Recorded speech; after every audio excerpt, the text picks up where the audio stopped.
Good afternoon. I said good afternoon. We respond in the household I was raised in, child. So, welcome. Thank you so much for joining us today for this showcase, this true honoring of the work and passion and dedication of public health workers that never get their shine. So, if you don't know anything about me, first of all, my name is Dr. Mati Tlatchwayo Davis. I'm the Director of Health for the city. And I'm just a permanent cheerleader for the people that do this work day in and day out. So that is why we're here today. We're also here because if you drove downtown in this heat, you get to be fed. So we will eat and we will fellowship too. This showcase is to really honor the work of our inaugural Behavioral Health Bureau, the work that has been done since we launched just 8 months ago. A lot of you behind these cameras were here with us then, to better address mental health and substance abuse services in our city. Joining me this morning to offer some remarks are the Honorable Mayor Tishaura Jones, Dr. Julie Gary, the Department of Health's inaugural Bureau Chief overseeing the activities of the Behavioral Health Bureau, and Dr. Scott Timms, Project Director for the CDC Foundation, assignee to the City of St. Louis Department of Health, and because he won't say it, the true leader and reason that we have all the deliverables that you will hear about today. Last but not least, my partner in crime, who will not be speaking because she chooses not to, but she is truly my partner in everything that I do, the Commissioner of Health for the City of St. Louis, Victoria Anwari.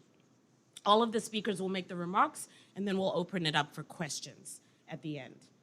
So, I get to be a proud mama bear.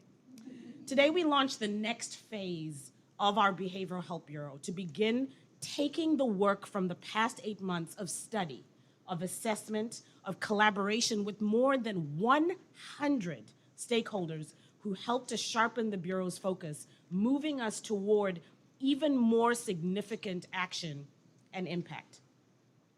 That work is rooted in ensuring improved and sustained access to mental health care, which includes non-stigmatized access to treatment for substance abuse, specifically opioid abuse. Mental Health America, a national nonprofit dedicated to the promotion of mental health, ranks Missouri at 44 out of 50 for mental health for adults, meaning that our state has a significantly higher prevalence for mental health illness and lower rates of access to care. We're quite literally in crisis, have been in crisis, and this crisis has been exacerbated throughout the history of one of the biggest pandemics in the history of mankind. Too often, individuals are left with the task of finding help on their own or with limited assistance to navigate the mental health care system. The Behavioral Health Bureau now exists so that no one has to take that journey toward wholeness alone. By advancing a collective societal approach to building mental health, the Bureau marks our collective responsibility and commitment to generate and sustain innovative resources that will aid in the healing of our communities, enabling us to take better care of one another as good neighbors, which really should be what we do every single day. So the fact that we have to have a party, put on cute suits, I got makeup done for y'all today. I'm in heels. I don't even do heels like that, right? But we're doing this because of the crisis within a crisis. Because for too long we've seen that crisis impact those of our brothers and sisters in North St. Louis, parts of South St. Louis, and just blocks from this building. For years, for decades, I have staff who chose to come to this launch today, this second phase, because they live in those communities. They were traumatized in those communities. Then they took jobs in the cities with wages that don't really honor that work that my mayor and I inherited, that she is fighting so hard to increase and to support them. And now they're in those very communities healing their families. That is something to be proud of. But shame on us for needing to dedicate policy and funding and intention for something that should be a basic human right.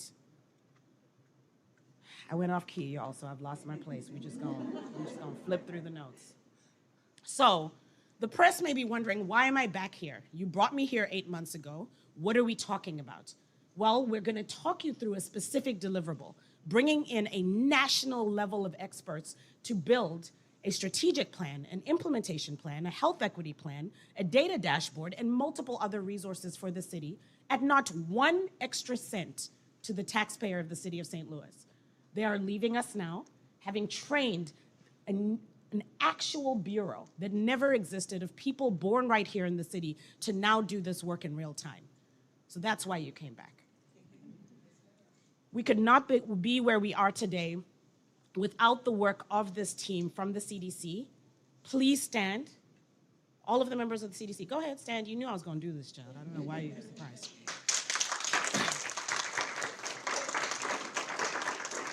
We have Scott, we have Bonita, we have Rhea, we have Anya, we have Sherilyn in the back, Ms. Avis, who is joining us from the CDC Foundation. This work and this partnership that you see here is this group of people use their knowledge, use their leadership to connect with our community and help the Department of Health evaluate the needs and the goals necessary to address the needs of this city. But now, we do have, okay, y'all can sit down. We now have, over the past 2 months, worked towards a transition to our City of St. Louis team. Several of them, like I said, born and raised right here in the city. Some of them still living in the very cities, in the very communities that they'll be impacting. Please, can you all stand?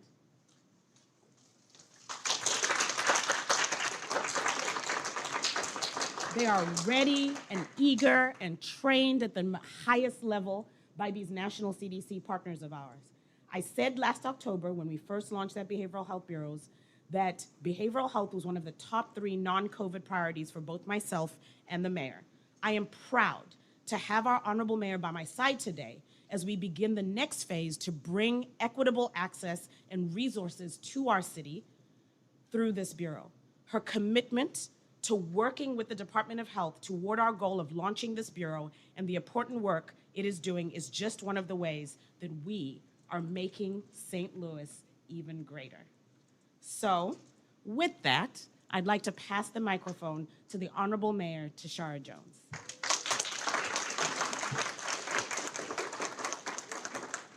Thank you, Dr. Mahdi. My heart is full today because when I became mayor 2 years ago, our health department needed a lot of love. And when I found Dr. Mahdi and she agreed to come work with me, I don't say for me, I say with me. And I see the strides that she's made in the short time that she's been here. This is the kind of health department that St. Louis needs and St. Louis deserves. So can we give Dr. Mahdi another round of applause?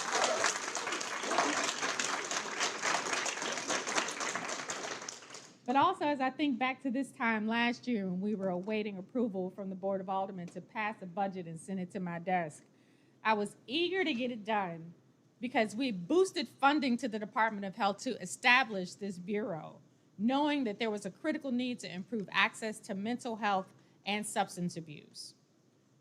St. Louis has the highest prevalence of mental health-related emergency room visits in all age categories compared to St. Louis County and counties across Missouri.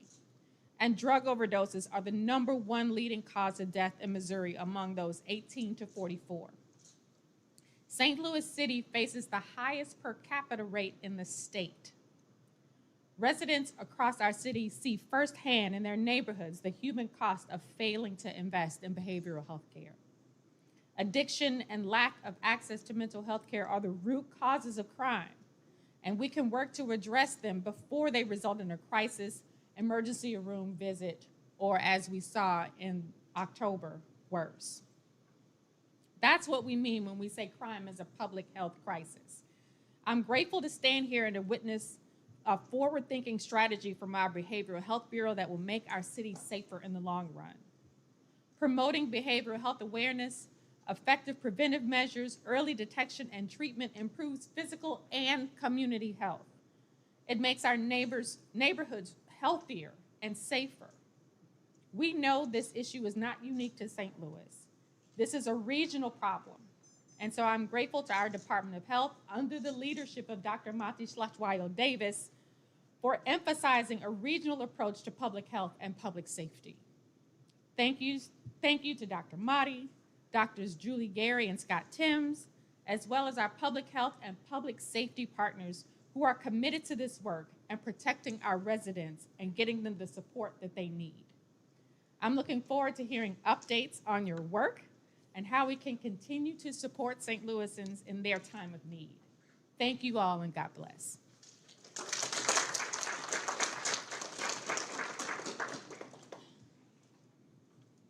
And let out a smile, because find you a boss that learns how to say your very long, very complicated last name, like she was born in this very same country, although she wasn't. That made me smile. Thank you, Mayor Jones. I'm really proud now to say that we will now hear from Dr. Scott Timms, the project director for the CDC Foundation, assignee to the City of St. Louis Department of Health.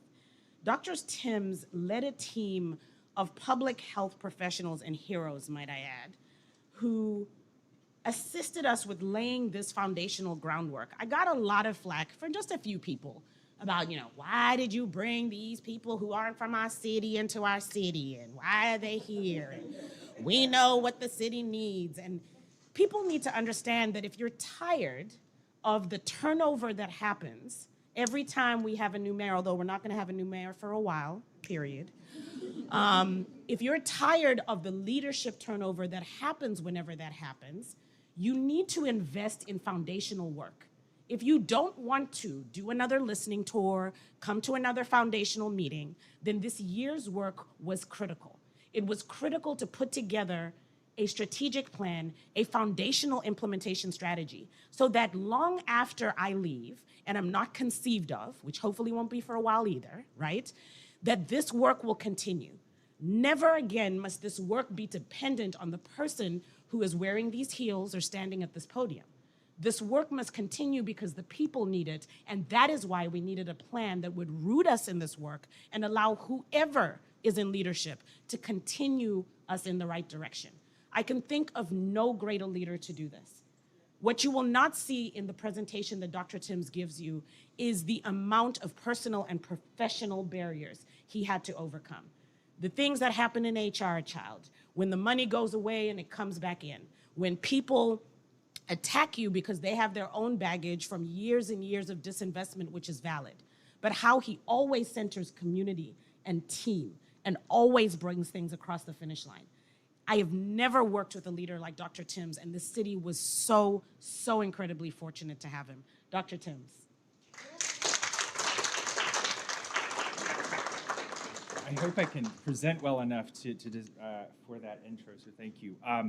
I'm super excited, and I have a very little bit of time to talk about a lot of things, so I'm going to be very fast. Also know that my slides have lots of words that will be emailed out to you shortly this week, so you'll have links and copies of all of this. My name is Dr. Scott Timms, and I have been the project director for the last 9 months, and I want to recognize my team that is here and that we are part of the CDC Foundation, which is a cooperative agreement. And so my team, if you'll wave one more time, these folks have done all of this work. It was not me alone by any means. It's a village of work here, and there used to be a lot more of us, I will say. So we did a lot of work for folks who couldn't continue with us for 9 months, which seems like a long time. So we promised 4 big deliverables last September. One was a comprehensive map of services. We were going to have a data dashboard. We were going to have a strategic and an implementation plan, as well as a health equity roadmap at that point. I can say that you're going to see all of that today. We have all of those parts and pieces, maybe not completely finished, but they will be by June 30th. But I'll be able to show you a little bit of all that today, which was super exciting. And again, the 4 folks that you guys saw raise your hand today really did the multitude of this work, and I really can't praise them enough for the time and the effort that they did. So stage 1 was last fall. This was our community engagement piece. We did a community assessment. We recruited. We began that process of getting these 5 new behavioral health staff, and there are more people coming, so just know that that's there. We actually interviewed and hired these folks. I'm going to take some credit for getting the right folks at the table here, because it was a really tough thing. I interviewed, I think, 60 people for these 5 positions. We also developed Google Maps of all of this, and I'm going to be able to actually show you interactive versions of some of these deliverables today. We were also part of the crisis from the school shooting, and we did about 100 meetings in those first 2 or 3 months that we were here with community partners and agencies. So we've been super busy. So a lot of you I recognize from Zoom, but I don't know you because it doesn't translate in person to Zoom. So just sort of know if you've seen me, say hi and remind me what Zoom meeting, and I might know. But know that this was our first 2 or 3 months of work, and this was a lot of deliverables. As you look at it, the mapping project was significant. We have created Google and Tableau maps showing locations, treatment centers, recovery. These are all available. We also have Narcan availability maps. This data is somewhat limited in our maps simply because what data is available to us. We don't know every Narcan location, but we're hoping in the future that that will be something the new Bureau will be able to do. But these are all accessible and easy to access maps for resources that anybody, anywhere can find and access. Our stage 2 was really our deeper community engagement, and this began our strategic planning task force work with the SOS. How many of you were part of an SOS meeting at some time or another? That's where I knew. Thank you. I was told that people would not participate in strategic planning because that was something St. Louis didn't like to do, but I'm telling you, our coalition meetings always had people, every sector that we had. And so we broke strategic planning into sectors, and I'll show you what that looks like, but that group came together, did significant work, and really gave good feedback, which led to the development of our strategic plan, which is available online, and you will see a little bit of today. We did over 100 task force meetings, and Benita was at every one, and Benita was our strategic planner. I facilitated some, Ani facilitated some, Sherilyn facilitated some, and Rhea too. We all took turns facilitating, documenting, and doing those things, and it was huge. Our Narcan project was Ani and Rhea, our 2 data folks, who really took Narcan data, created a presentation, and we have live Narcan maps. So we can see where overdoses are happening, where we know Narcan is, so we can now target interventions to get Narcan into communities where it's not. That's huge. That is a game changer for preventing overdoses and deaths. We also have a data dashboard template, which you're going to be able to see. So we've been able to take a lot of publicly available data, put it in a place so that it can be used for program planning. And this is stuff that we finished January, February. So again, not a lot of time, but we got a lot of deliverables for you in that short piece there. So stage community engagement, I want to mention just a little bit more about the task force. I'm sorry. We started by breaking this community into sectors so that we would have different groups and broad representation in our task force. And we started out with, I think, 4 or 5 different groups. We ended up with about 7 sectors, I believe. Lots and lots of work there, but we had representation across the board providing input into this, and I say it was really important. This picture was from our first visit here. We look really excited because we weren't so tired as we are today. It was a good time. So again, this was the naloxone map that we did, and we were talking about that. I'll call out our friends from Prevent Ed who were showing us what a nalox box looks like because we'd never actually seen one of those in person, so it's really exciting. Stage 3, this was really our March till today piece. We provided the onboarding and training for new Bureau staff. We actually spent a week here teaching, training, doing. We had maps and worked for them when they started before we got here. We have delivered a strategic and implementation plan to Department of Health. We also have a health equity white paper and toolkit that Dr. Duckworth did in the back. Dr. Duckworth, and that's going to be released later this year with the DOH equity plan, so that will be a behavioral health piece that will go there. We also work to coordinate 3 RFPs that will provide the funding for agencies. So we heard a few things when we started here, and I'm going to talk about those here in just a minute, but these are the objectives by sector. We talked about the sectors in our strategic plan, and you're going to see more about these things today, but these objectives really represent what the community told us needed to happen to address opioid and overdose here. And if you notice in the middle, this was centered around equity, and that was really key throughout this work. And our strategic plan actually addresses equity in relation to every goal and objective that we have. So again, really good work here. You have a copy of this in your hand today, and it lives online. These are our community-driven strategic goals and objectives. We were very focused on making sure we built a system that supported what the community want, and we left a roadmap behind for the new Bureau to do this work. Now, the Bureau staff have an implementation plan that gives them basically what we thought was the step-by-step to get this work done. So it's a 41-page document. I'm not going to talk about that today because it's way too long, but it is here as a roadmap for the future of the Bureau, which is super exciting. So you can scan this QR code. I'm going to show you really quick what it looks like, but I want to talk about the 3 things that people have complained about or said that needed to happen. One is a sustainable structure for DOH to continue this work. We have done that with the new Bureau staff. They are trained. We have left them directions. They have step-by-step. It's there. We have hired the staff to do that. So people wanted structure here. It is here now. And then people said, where's the money? 3 RFPs that we wrote. We coordinated getting those out, and so thanks to the efforts from a lot of people, funding became available, and we have pushed that out to community agencies, and so folks are going to be getting money to actually do this work. So I think we delivered in 9 months a whole lot of things that are going to be really helpful to the community, and I hope that you feel that way as too. I'm going to go to my laptop and show you guys a few web pages really quickly so you can see where you can see all of these materials online.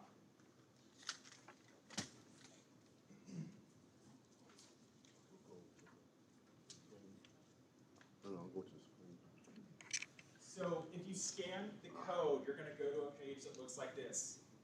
Each of these tabs will take you to different things. There are 3 different database dashboards with St. Louis data. You can filter and look at this in different ways. Just scroll down. This will also all translate to the city's website at some point. We're in that process. But this data is now available. So if you're applying for grants or you need to know what happened where, or you want to plan a target interventions, we've made this data easily accessible. This is medical examiners, law enforcement, and some city data that we get as well. So anyways, this gives you data that was not easily available before our project. The next piece, if you click on it, you can actually make it that big. It's built in Excel, which makes it a little bit easy to cut and paste if you need to. These are our naloxone access maps. You can look at this by limited English proficiency. You can look at racial demographics. But this shows you where we know Narcan is and where we need to get it. So again, all of our community partners that have Narcan, think about how you can get this out. There's also a presentation about how we came up with this data and things that can be used as well. If you look here, we've talked about all the agencies that we met with. We have actually compiled all of the agencies. This first tab in this resource is actually all of the data dashboards that exist from different agencies in the city. So you can go here and see different data that we didn't have, that people have already done this really well. You can see all the community services we found. You can see where the 12-step meetings are. You can see where you can drop off drugs. We have provided the most comprehensive set of resources here that you can use in any way that you want, and we can constantly update this so that the city can use it in different ways. We have also created Google Maps that show you all of the behavioral health services available by type. You can see this. You can look for detox, medication-assisted treatment. This is a Google map that the new Bureau has been trained to maintain, but if you click, it adds, it's done by neighborhood, which was really important to the city as we were talking about data. You can click on these, it will tell you what the agency is, what they do. This, again, is new infrastructure that should make access to care and different services really easy for people who maybe don't work in behavioral health.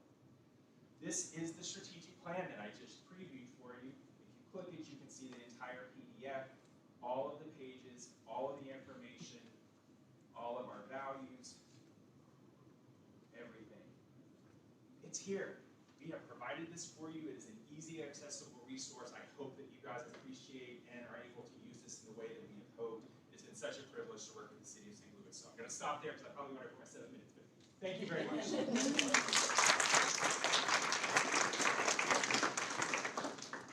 Y'all didn't know you were coming to school today, huh? I'm so proud. Because one thing about me, like, I talk. Everybody knows I talk. I'm losing my voice today. This is my 4th speech that I've had to give today. But we do the work, and we keep a receipt. So for all of you that asked, what was this for? Why was it for? My good friend, Dr. Corey Bradley, says data is justice. You cannot do any work. You cannot help communities without knowing the how, the where, and the why. And that is how we chart forward. So now, with that being said, it is my distinct pleasure to come to our final speaker before we'll take any questions, Dr. Julie Gary, who is leading our Behavioral Health Bureau right here as its chief. Dr. Gary brings a wealth of experience. Not only did she spend 13 years serving in active duty in the United States Army, deploying to 8 countries over 2 years, before completing her service at the VA John Cochrane Hospital. She was an epidemiologist here. She wrote the first draft of the first ever health equity plan for the city that we'll be working with our partners, the Regional Health Commission, to bring to completion. Angela Brown, the leader of the Regional Health Commission, here with us today. Thank you for your tireless work and service and partnering with so many of us in the community. But what I love most about Julie is It doesn't matter how bad it is in the Department of Health. Child, I could be ripping and roaring, mad as hell, just really frustrated by something. Julie just smiles and she'll say, "We got it." And they got it. She is passionate. She loves this community. She loves this work because for her it's personal. She is a mother, and every day that she comes to work to do this, I know personally that she cares about this because she wants this for her girls. I'm so proud of you. Come tell them what we've got going on, Dr. Gary.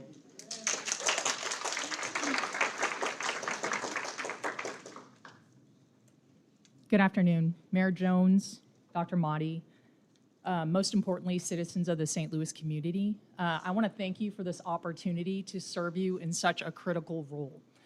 You can read about my background in the booklet today. I don't want to talk a lot about that, but I do want to talk about 3 things that I do want you to remember about me, and that is that I'm a veteran, I'm a widow, and I'm the mother of 3 biracial children, one who is in the back today. Jordan, thank you for being here. And those probably are the most 3 critical things about me to remember that make me good for this job. I am an epidemiologist by trade, so I am going to hit a little bit of data here for you. The mayor hit the first bullet, so let's just go to the second one. We have an epidemiologist, Megan, who puts together a monthly report. She's the one who will be supporting me. I did that report previously. So let's look at suicide attempts and suicidal ideation as of April. Most of those patients in the data that we see there are males and Black patients. And then we look at emergency calls due to mental health concerns. We're talking about age 34 to 44 males, and most of them are coming from the zip code 63103. And then going on to the next slide, looking at data. We've got emergency calls due to overdose, which is our most critical component of mental health right now, and the focus of the OD2A team, who I want to thank tremendously for all the work they've done to set us up to be in such great position to do this work. Those were ages 25 to 34 and males. And then when we look at fatalities for overdose coming from the EMS data, we're talking about ages 35 to 44, males and Black drug users. And then when we talk about drugs specifically, and you see this across the country, fentanyl was involved in 88% of our overdose deaths between November 2022 and January 2023. So let's look at, when we're thinking about doing this work, how we might do it in a way that's effective and that feels good for the community. These are challenging times. These are challenging issues. And so how do we address those in a way that is healing? That is the most important part of this. And so the vision that we have around this work is to pursue the holistic healing of St. Louis families and communities. So it's about our kids, it's about our mothers, our fathers, our single parents, our communities as a whole who have a strong history of some structural problems that have caused some of these mental health issues. And so we want to give them the highest optimal mental health and well-being by removing some of the barriers that they currently face. So how do we do that from a mission perspective? We do that by strengthening relationships with some of the community partners that we have in the room today, whether it's strengthening that relationship between us and you or between each other. We also strengthen resources. Dr. Timms mentioned money flowing into the community. We want to see that money used in places and with partners that are already doing this work for our great community. And we want to educate. We want to promote awareness, availability, and equitable access to culturally competent behavioral health options. So not just, hey, I can get to a provider. It's, hey, I can get to a provider that looks like me in the neighborhood where I live. And most of all, I talked to you about my history, my personal history. We want to do that with grace and compassion because we just don't know, as we're talking and connecting with people on a daily basis, the loads they're carrying and the things that they're going through in their lives. So what are we going to do in terms of priorities? Well, internal and external partnerships. There are certain city organizations right now that we could be working closely together with to solve some of these problems. So things like the criminal justice system, the Office of Violence Prevention. We should be working closely with those offices to move this work forward and to design our programming to make sure it's effective. We're also going to do staff development and training, not just with my team, who I absolutely love so far. I'm going to talk to you about them a little bit in a minute, but training other departments across the government to make sure they understand if somebody walks into their office looking for a resource, they might just not need a resource. They might need behavioral health attention as well. Data, we've already spoken about that. Equity, a huge issue when it comes to healthcare across our city. And Dr. Mahdi mentioned an equity plan coming out later this year. I was instrumental in doing that work, and we'll make sure that happens in the Behavioral Health Bureau. And probably one of the most important priorities on this page is transparency. We know how trust is in our community. And so doing this work with our community partners requires transparency so that we increase the trust that the citizens have for our government and for the behavioral health work that we're doing. Community education, and then finally linkage to care, and we'll talk about those two here in a second. So my team, they're all right here in the front. Ladies, can I have you stand up again, please? Turn around so they can Yeah.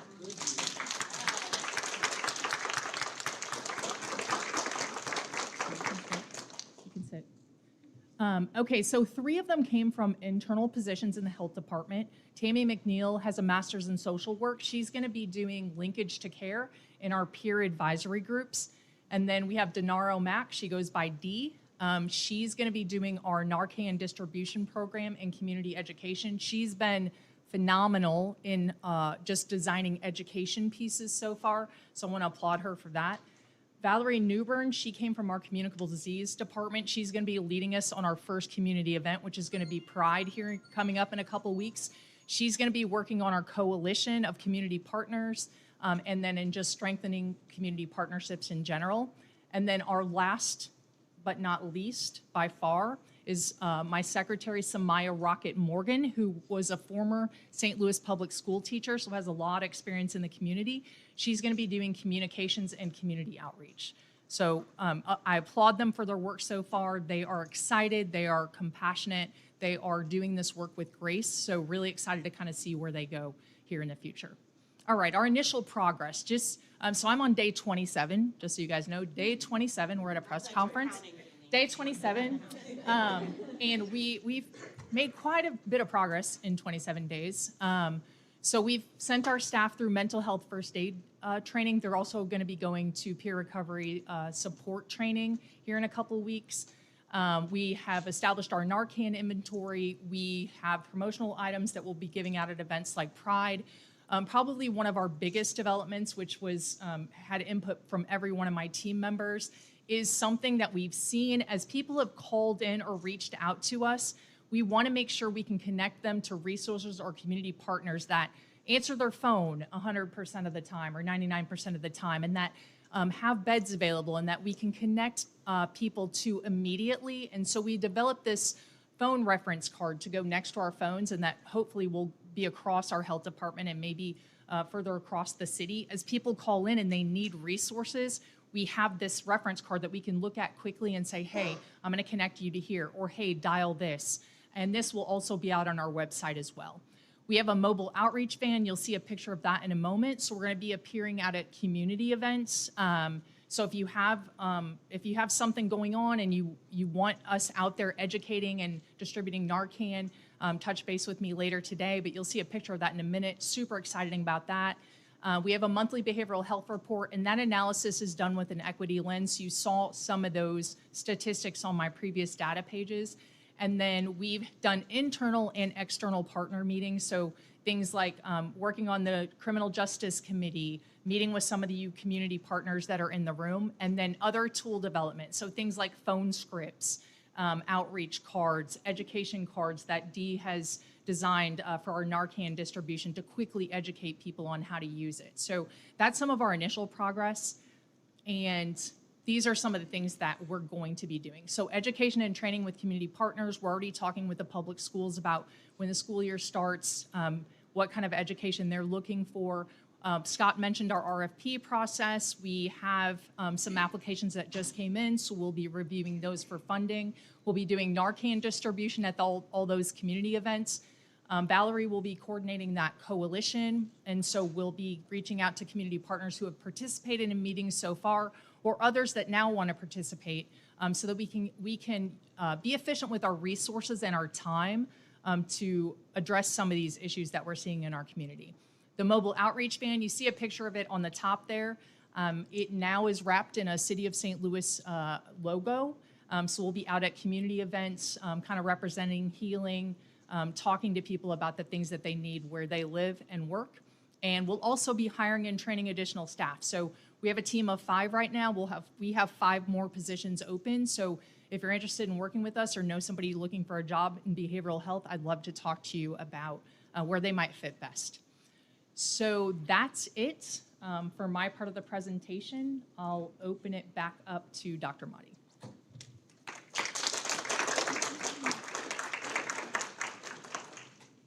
So you've heard a lot. A lot of times these events are for people to look good and give you a lot of fluff to detract from what's going on. So let me be very clear. We had a mandate, and through the leadership of Dr. Scott Timms and the CDC, we met that mandate and quite frankly surpassed it. You asked for available from the city, by the city, folks to do this work. We have delivered and we're hiring in real time.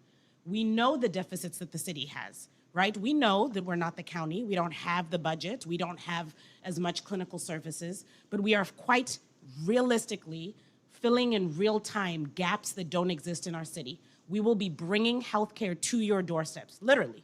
We will have vans, we have 2. We will be driving them into your neighborhoods. We have money. We know some of you don't care about this stuff. You want money for your organizations, and you want it in a way that is easily available to you. We have over 10 applications that we will be funding for community organizations that have done this work, and they will get the funding that they deserve. I'm looking at you, Kamel.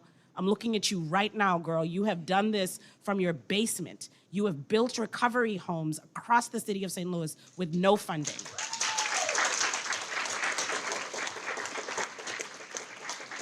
And you have been patient, you have been a participant, you have been a part of the solution. You could have complained about how the city has failed you over and over and over again for years, but you showed up, and now we're gonna get some money in your pockets.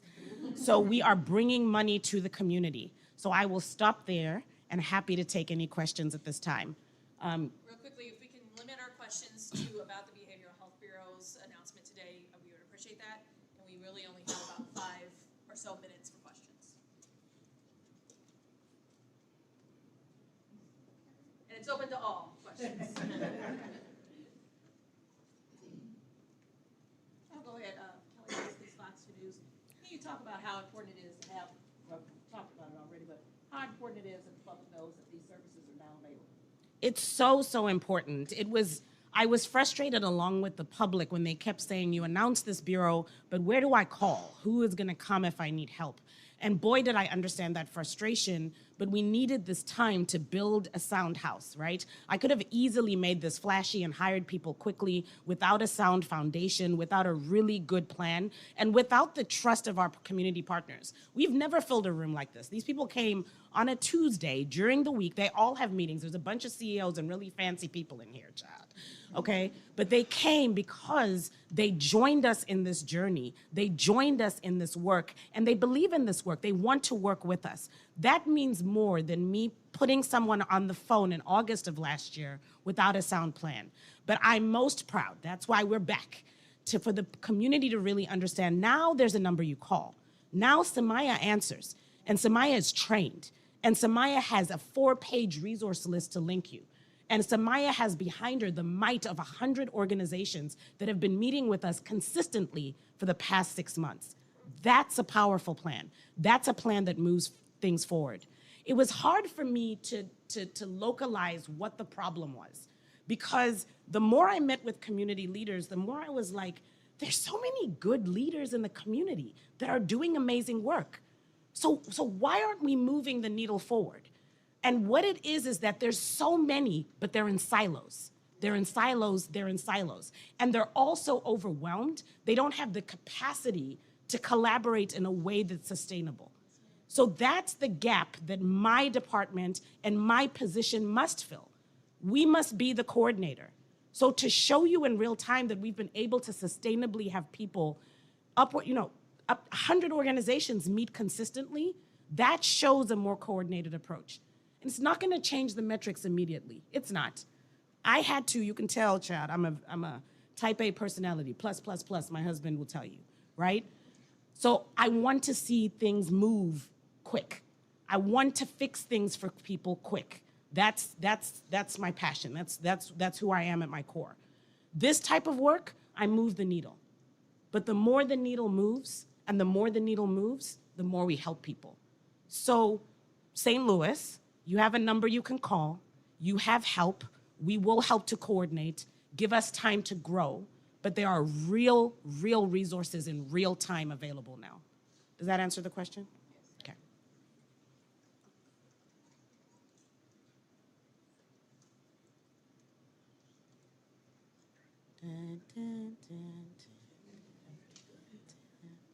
All right, listen, we must have done a great job, but y'all tired. We either did a great job or y'all are hungry. I will take it. There are so many people to thank. Today, I started off the day speaking on radio, keynoting at Johns Hopkins virtually, keynoting at a conference down the street. I haven't even been here to see what this room would look like. So for this to happen, there is a team of incredible leaders that cares that things look the way they should feel for you. And so Kimberly Vandenberg, our supervisor for the new Communications Bureau, has been working her butt off for months to make sure this can happen. Julie, Scott, the entire CDC team, our entire behavioral health team. Can every person that works for the health department that's here today please wave? All of those people have helped carry things, look at things, proofread things, keep these people sane. So I just want to say a huge thank you. Mayor Jones, thank you for caring about public health. Thank you for caring about behavioral health. Thank you for investing in us. And all of you, thank you so much for coming today. It makes my little heart happy. Thanks, everybody. We're going to have food and refreshments in the new offices on the 4th floor, so we can mingle and talk, but you can make your way up to the elevators, up to the 4th floor. There'll be people to guide you, and there's food, and you can see what these folks are doing their work in real time. Thank you so much for coming.